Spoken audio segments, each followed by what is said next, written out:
তেল দিলাম,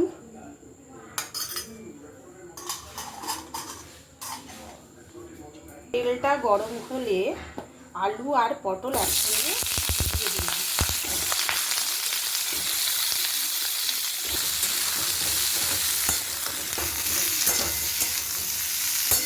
এর সঙ্গে আমি একটা ছোট সাইজের পেঁয়াজ কুচি দিলাম এবং দুটো লঙ্কা ফাটিয়ে দিয়ে দিলাম।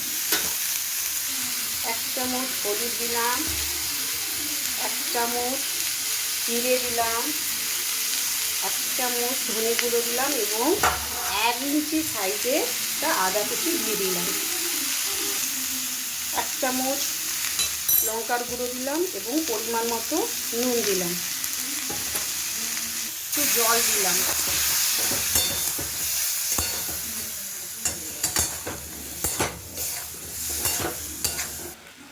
সামান্য পরিমাণে কস্তুরি মেথি দিয়ে দিলাম।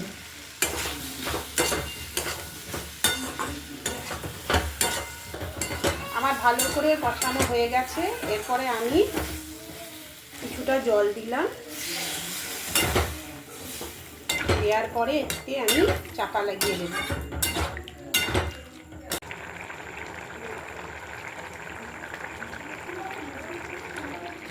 আমার আলু পটলের তরকারি রেডি।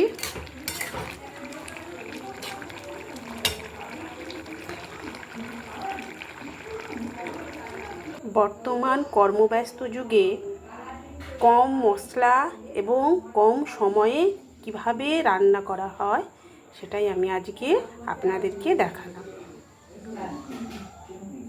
এটা আলু পটলের তরকারি।